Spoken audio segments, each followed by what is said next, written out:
सगा बेटा, बिल्कुल सगा बेटा अपनी माँ पर गलत नजर डाले, माँ के साथ जिना करे, ऐसा शख्स तुम्हें मिले तो बताओ तुम उस शख्स से दोस्ती करोगे? हाँ या ना बोलो। तुम्हारे नजरिए के एतबार से इससे बुरा कोई शख्स हो सकता? कितना जलील, कितना नीच, कितना गंदा, कितना खराब खराब खराब खराब।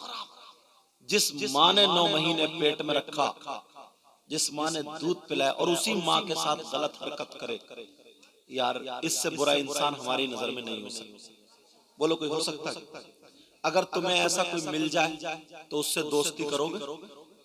हाँ या ना बोलो। उससे रिश्तेदारी करोगे? दस्तरखान पे खिलाओगे? और अगर तुम में से कोई हो तो तौबा करोगे? अब भी हाँ ना बोलो। तौबा करोगे? बोलो इंशाअल्लाह। सबकी बातें गलत हो सकती है मगर आमना के लाल की बात गलत नहीं हो सकती। कौन ऐसा जो अपनी माँ के साथ गलत हरकत करने जैसा है? तो सुनो प्यारे, सुन लो कौन है वो, जरा तवज्जो रखो। तुमने नाम सुना होगा सूद और ब्याज का। बड़ी तेजी से लोग काम कर रहे हैं मालदार होने के चक्कर में। इस जुगाड़ में मैं भी कमाऊं, मेरा पैसा भी कमाए। एक साहब तो ये कह रहे थे मैं तो घर में लेटा हूं, मेरा तो रुपये का रुपया कमा रहा। कितने लोग हैं जो कारोबार करते, सूद का और ब्याज का सट्टा खेलते, जुआ खेलते हैं, रिक्शा चला चला करके सट्टे लगा रहे हैं। अब तो वो दिन भी खत्म हो गए। मोबाइल पे जुआ खेल रहे, ताश पे जुआ खेल रहे, लूडो पे जुआ खेल रहे, क्रिकेट पे जुआ खेल रहे, काय काय पे जुआ खेल रहे। हराम का लुक्मा खाने वालों, इस जलसे से पैगाम लेकर के जाओ। कौन ऐसा जो अपनी माँ के साथ जिना करने जैसा है? तुमने नाम सुना होगा सूद और ब्याज का। सूद और ब्याज का कारोबार करने वालों सुनो, तुम्हारा लुक्मा हराम नहीं होना चाहिए, तब कामयाब होगा। अगर इजाजत हो तो बताओ। सहाबा के दरमियान नबी इरशाद फरमाते सूद और ब्याज का गुनाह सुनो। 2 हदीस है। एक हदीस में सूद और ब्याज जो होता है ना, अच्छा सूद और ब्याज का लफ्ज तो समझ ही रहे हो आप लोग। जो होता उसके गुनाह जो है ना, उस गुनाह के 70 हिस्से हैं। और एक हदीस में 70 और 3 73 का जिक्र आया। कहा 73 हिस्से। सूद और ब्याज का जो गुनाह है उसके 70 हिस्से और एक हदीस में 73 का जिक्र। अब सुनो, जैसे वहां से लेकर के यहां तक वो सारे हिस्से रखे हों, समझाने के लिए बोल रहा हूं। सबसे बड़ा, उससे छोटा, उससे छोटा, उससे छोटा, उससे छोटा, उससे छोटा, लाइन से रखे हो। मगर सुनो, नबी फरमाते ये सारे हिस्से सूद और ब्याज का गुनाह उसके 70 हिस्से हैं। आमना के लाल ने फरमाया अगर इन हिस्सों के गुनाह के बारे में पूछना चाहते हो तो बड़ा वाला नहीं, उससे छोटा, उससे छोटा, उससे छोटा, उससे छोटा, सबसे छोटा। मदीने के ताजदार इरशाद फरमाते सबसे छोटे वाले हिस्से का गुनाह और पाप ऐसा है जैसे सगे बेटे का मां के साथ जिना। और नबी की बात गलत नहीं हो सकती। कोई माई का लाल अगर हदीस को गलत साबित कर दे तो मुंह मांगा इनाम दे करके जाऊंगा। अब देख लो, मुझे मालूम है तुम नहीं करते हो मगर कोई ना कोई है और तुम्हारे जरिए ये पैगाम पहुंच जाता है। कितने लोग हैं जो हराम का लुक्मा अपने मुंह से हल्क से उतार लेते हैं। अल्लाह, छोटे वाले हिस्से का इतना गुनाह जैसे माँ के साथ, सगे बेटे का माँ के साथ जिना करना, तो फिर उससे बड़े का क्या होगा? फिर उससे बड़े, उससे बड़े, ये 70 के 70 हिस्से सूद और ब्याज का जो गुनाह है उसके। अब छोटे वाले का बताया कि इतना बड़ा पाप है जैसे माँ के साथ मुंह काला करना, मगर लोगों की तवज्जो नहीं, बस मालदार हो जाए, किसी का पैसा दबाना पड़े तो दबा लेंगे, किसी को मारना पड़ेगा तो गलत हरकत कर देंगे, किसी की बुराई का। और अब तो मैं एक जुमला तकरीरों में नहीं बोलता था मुसलमानों के लिए, मगर आज के दौर में इस वक्त में वो जुमला बोलने पर मजबूर हो गए हूं। मुसलमान सब कुछ होता था, गुनाहगार होता था, मगर दलाली नहीं करता था। और आजकल तो इतने दलाल पैदा हो गए मुसलमानों में, इतने दलाल हो गए, अल्लाह माफ फरमाए। बस ऐसा लगता है कि कयामत बिल्कुल करीब आ चुकी, इतने दलाल। और दिल के ना इतने काले, इतने सामने से मिलेगा ना, सामने से तो मालूम बड़ा हंस के मिलेगा आप बड़े अच्छे, और अंदर से इतना काला है, इतना काला। प्यारो क्या है इस जिंदगी का? अरे यार रहोगे, सांसें लोगे, इंतकाल खत्म, खलास, सब यही रह जाएगा। अगर जाओ ना तो दिल साफ कर गया। तुमने बिल्डिंगें बना ली, रुपया पैसा और बड़े थे, इंतकाल हो गए ना तो लोग कब्रिस्तान में क्या कहते हैं, अरे यार मालदार तो था मगर दिल का बहुत काला था यार। कब्रिस्तान में लोग चर्चा करते हैं, कहते हैं जिसका लिया उसका दिया ही नहीं, अरे बड़ा गंदा इंसान था ये। और अगर गरीब था ना, गरीब, मकान भले से नहीं बना, मगर लोग कहते हैं यार बेचारा गरीब रहा मगर था बड़ा भोला, था बड़ा शरीफ, था बड़ा प्यारा। बोलो है कि नहीं? अरे दुनिया से जाओ तो ऐसे बन के जाओ, ये सब यही रह जाएगा, सारी चीजें खत्म, सब यही रह जाएगा। आज से पहला कदम उठा लो और ये अहद कर लो, तुमने मुझसे कहा था कि हाँ हम तौबा करेंगे, वादा कर लो इंशाअल्लाह आज के बाद कोई लुकमा ना हराम का खाएं और ना कमाएं। बोलो इंशाअल्लाह, बोलो। ये हाथ ताकि गवाह हो जाएं, गवाही पेश होती ना, गवाह हो जाएं, और हाथ उठा करके पक्के सच्चे दिल से तौबा करो कि इंशाअल्लाह ना हराम का लुकमा खाएं और ना कमाएं। बोलो इंशाअल्लाह तुम्हारा जलसा कामयाब होगा। खाली हम लोग ना बातें सुनते चले जाते हैं, बात ये दिल की बात आ गई तो एक बात बता दो, सुनना चाह रहे हो बोलो या खत्म कर दूं? अच्छा मिजाज ना हमारा कुछ अलग हो गया, कुछ मौलाना लोग भी, पहले मैं बाद में दूसरे हजरत, वो भी तकरीर में इतने चुटकुले सुनाएंगे, इतनी हंसी मजाक, तो फिर वैसी मजाक बनने लगता ना, कुछ लोगों का दिल नहीं लगता, फिर वो ये चाहते हैं यार थोड़ा सा मजा आना चाहिए, थोड़ा सा मनोरंजन होना चाहिए। यार उर्सों को हमने बदल दिया मनोरंजन के चक्कर में, शादियों को हमने बदल दिया मनोरंजन के चक्कर में, अब जलसों को भी बदलेंगे क्या? उर्स जानते क्या होता है? अल्लाह के मुकद्दस वली उसके दरबार पे जाते हैं, जहां पर डॉक्टर फेल, हकीम फेल, कोई बीमारी या दवा काम नहीं कर रही है, अल्लाह वाले की चौखट पे चले जाओ, कामयाब हो जाओगे। मगर उनसे पाक में कमेटी वाले हुए, 2-2, 3-3 लाख रुपए का चंदा किया और बात स्टेज बनाया, इधर कव्वाल बैठा है, इधर कव्वाला बैठी है, या इधर कव्वाल बैठा, इधर कव्वाला बैठी है, वो लेडीज और जेंट्स का मुकाबला हो रहा, और वो उसे गंदे गंदे अशार कह रही है, वो उसे गंदे गंदे अशार कह रहा, एक दूसरे पे जुमले कस रहा, और नौजवानों की रगों में शैतान दौड़ रहा, थूक लगाया नोटों पे और ऐसे करके फिसला फिसला के फेंक रहा, ऐसे करके बदल गया माहौल। बोलो है कि नहीं? तुम लोग तो बंगाल बिहार के हालात देखते होगे, अगर उर्स होता तो कैसे कहां का, अब तो अल्लाह का शुक्र है जलसे होने लगे, जलसे होने लगे, मगर उन जलसों में भी मालूम है ऐसे हालात, कई लड़कियों की इज्जतें लूट जाती है, कई लड़की घर से भाग जाती है, कई लड़कियों की बेइज्जती हो जाती है। औरत का सही मानों में जब मसला क्या हजरत कह रहे हो ना, तो कान खोल कर सुन लियो, अहनाफ के नजदीक औरत का मजार शरीफ पे जाना जायज नहीं, औरत का मजार शरीफ पर जाना जायज नहीं। मगर हमारे यहाँ क्या, खुद तो गैरेज में पड़े पड़े काला हो गया, खुद काम करने जा रहा है और बीबी अगरबत्ती लिए घूम रही है मज़ारों में, बीबी चिल्ले खींच रही है। ऐसे हालात बदलना पड़ेगा अपने आप को।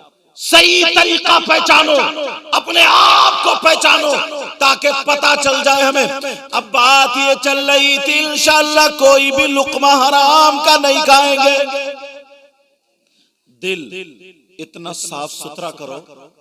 एक मर्तबा ना मेरे नबी मस्जिद नबवी में तकरीर कर रहे थे, ये बात मुझे याद आने लगी, सुनना चाह रहा हूं, खत्म कर दूं। मेरे नबी मस्जिद नबवी में तकरीर कर रहे हैं और सहाबा बड़े खुश हो रहे थे, जन्नत की बातें चल रही थी। मेरे नबी बयान करते करते करते करते जब सहाबा के चेहरे को देखे बड़े खुश हुए, बातें जन्नत की चल रही हैं। नबी भी प्यार में आ गए। नबी कहने लगे, ओ मेरे जानिसारो, चाहने वालों, जन्नत का नाम सुन के बड़े खुश हो रहे हो, अगर इजाजत हो तो किसी जन्नती का दीदार करा दो। जन्नती को देखना चाह रहे हो, बता दूं जन्नती कौन है। सहाबा तो जन्नती थे मगर दिल में ख्वाहिश है, कहने लगे हाँ का दिखा दीजिए कौन है जन्नती दुनिया पे चलता फिरता।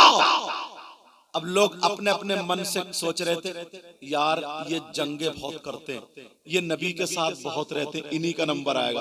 कोई बोला ये मस्जिद में रात भर रहते हैं, इन्हीं का नंबर आएगा। किसी ने सोचा ये कुरान बहुत पढ़ते हैं, इन्हीं का नंबर आएगा। किसी ने सोचा ये बड़े परहेजगार हैं, इन्हीं, अपने भी सोच के एतबार से। मगर मेरे नबी इरशाद क्या फरमाते जरा सुनो। नबी ने फरमाया कि जन्नती का दीदार करना चाहते हो, का जी आका दीदार करना चाहते हैं। मेरे नबी ने इधर देखा, साहबा को देखा, आंखें बंद कर ली। 2 मिनट के बाद आंखें खोली। आंखें खोलने के बाद नबी इरशाद फरमाते हैं, अगर जन्नती का दीदार करना है तो मस्जिद के दरवाजे को देखो, जो आ रहा है दीदार कर लो, वो जन्नती है। अब जब देखा ना, आगे देखा, लोग सोच रहे कौन इतना बड़ा आलिम, मुफ्ती, मुत्तकी, परहेजगार। देखा ना तो कौन थे? एक सीधे साधे बोले भाले बेचारे चचा मियां थे। एक बुजुर्ग, कपड़े भी सुकड़े हुए और ऐसे थे कि जैसे भी ताजा वुजू बना के आ रहे हैं, और अंसारी बरादरी के थे। सहाबा ने देखा, रे इनसे ज्यादा तो मुत्तकी परहेजगार पढ़े लिखे यहाँ मौजूद है, इनका नंबर कैसे आ गया? लेकिन दिल में सोचा, यार नबी ने कहा तो इनके अंदर कोई तो क्वालिटी है, कोई ना कोई तो बात है, कोई ना कोई इनके अंदर ऐसी चीज है जिससे अल्लाह और रसूल राजी है। क्वालिटी क्या है? चलो इनकी किस्मत की मेराज हो गई। नबी ने कह दिया तो जन्नती है। कोई बात नहीं, तकरीर हो गई, सब लोग चले गए। दूसरा दिन फिर बयान हुआ, फिर सहाबा ने छेड़ दिया, आका आज और एक जन्नती का दीदार करा दो। अब मेरे नबी ने इधर देखा, बड़े बड़े मुत्तकी परहेजगार। फिर नबी ने आंखों को बंद किया और कहने लगे, आंखें खोलने के बाद मस्जिद के दरवाजे को देखो, जो आता होगा दीदार कर लो, जन्नती है। दूसरे दिन जब देखा तो फिर वही चचा मियां आ रहे हैं। अब सोचने लगे, यार इनका नंबर फिर आ गया, अब तो पक्का कुछ ना कुछ क्वालिटी, जरूर कोई ना कोई बात है, इन्हीं का नंबर क्यों आया? बड़े बड़े परहेजगार यहाँ पर है, बड़े बड़े मौजूद यहाँ पर है, इनका नंबर क्यों आया? जब इतना कहा, अब फिर चले गए। तीसरा दिन फिर आया, कहने लगे, आका आज फिर हमें किसी जन्नती का दीदार करा दो। मेरे नबी ने कहा, मस्जिद के दरवाजे को देखो, जो आता होगा वही उसी का दीदार कर लो, जन्नती का दीदार है। जब आते हुए देखा तो तीसरे दिन वही चचा मियां थे, उन्हीं का नंबर आया। लोग समझ गए जरूर इनके अंदर क्वालिटी है। ओ लोगों, नेकियां तलाशा करो, उलमा के करीब आया करो, तुम्हें रहमतें मिलेंगी, बरकतें मिलेंगी, तुम्हें इल्म भी मिलेगा, अच्छी अच्छी बातें मिलेंगी। वो सहाबी रसूल में से एक सहाबी जो जवान सहाबी थे, वो चचा मियां के पास चले गए, इस ख्याल से चले गए चचा मियां के अंदर क्वालिटी क्या है ये देखूंगा, अमल क्या करते हैं ये देखूंगा, काम कौन सा करते हैं ये देखूंगा। इनसे ज्यादा मुत्तकी परहेजगार यहाँ पर मौजूद है, इनसे ज्यादा नमाजी यहाँ पर मौजूद है, इनसे ज्यादा जंगे लड़ने वाले यहाँ पर मौजूद है, इनसे ज्यादा कुरान पढ़ने वाले यहाँ पर मौजूद है। मगर इनका नंबर क्यों आ गया, उनका नंबर क्यों नहीं आया? इनके अंदर क्वालिटी क्या है? चचा मियां के पास आकर के कहने लगे, चचा मियां मैं आपके पास रहना चाहता हूँ। एक दिन रह लिए, कोई क्वालिटी नहीं मिली, दूसरे दिन रह लिए, कोई क्वालिटी नहीं मिले, तीसरे दिन रह लिए, कोई क्वालिटी नहीं मिले। ये सोए नहीं, जागते रहे। जवान सहाबी थे, हजरत अब्दुल्ला थे, जवान सहाबी, ये तलाशते रहे क्वालिटी क्या है, मगर क्वालिटी नहीं मिली। जब चौथा दिन आया, ये चचा से कहने लगे, चचा मैं चलना चाहता हूँ। अब चचा बोले, बेटा एक बात बताओ, 3 दिन से तुम मेरे साथ क्यों रह रहे हो, मामला क्या है, माजरा क्या है, रहने की वजह क्या है? ये सहाबी कहने लगे, चचा बड़े बड़े नमाजी, बड़े बड़े मुत्तकी परहेजगार, बड़े बड़े आलिम, बड़े बड़े तलवार चलाने वाले, बड़े बड़े जंगों में शरीक होने वाले, रातों रात मस्जिद में कुरान की तिलावत करने वाले वहां पर बैठे हुए मौजूद थे। मगर नबी ने जन्नती के तरफ इशारा किया तो उनमें से किसी की तरफ को नहीं, जबकि वो भी जन्नती है। मगर इशारा तुम्हारी तरफ आया, तुम्हारी तरफ आया। मैं वो क्वालिटी देखना चाहता था। नबी तुम्हारी कौन सी बात से राजी है, अल्लाह तुम्हारी कौन सी बात से राजी है, जो तुम्हारी तरफ इशारा हुआ वो क्वालिटी देखना चाहता था।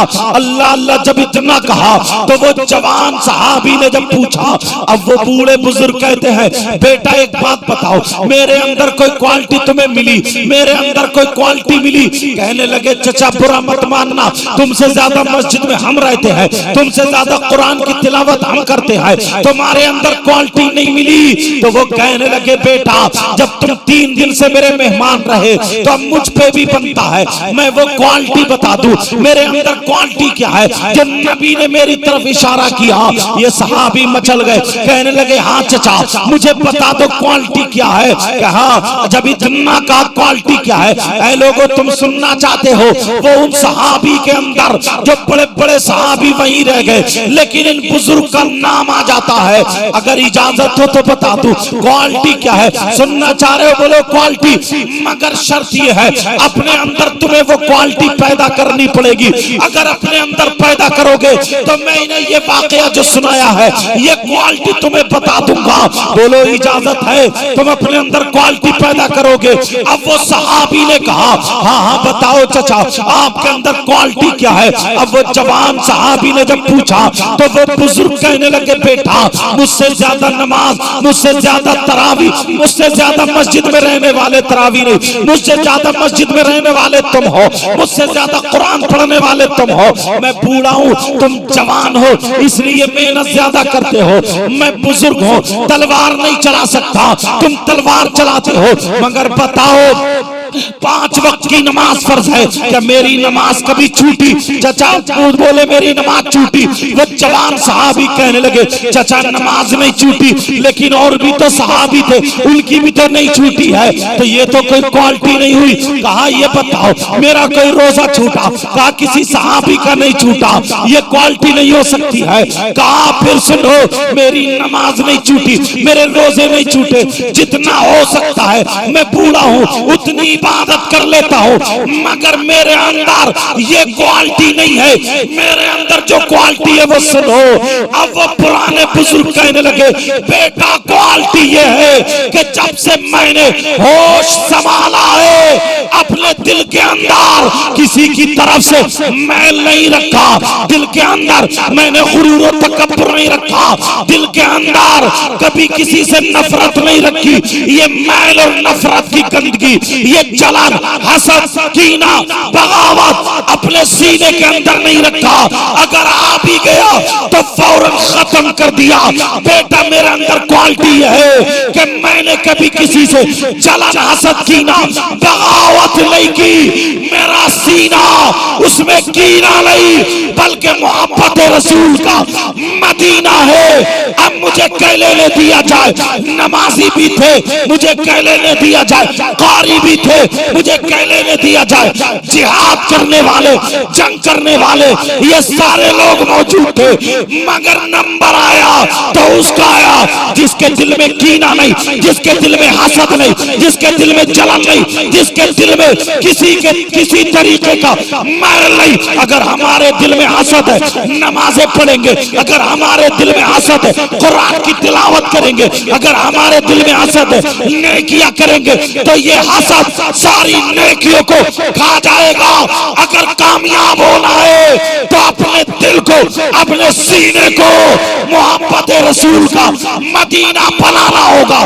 जलन, हसद, कीना, बगावत, सारी चीजों से आज तौबा करनी पड़े।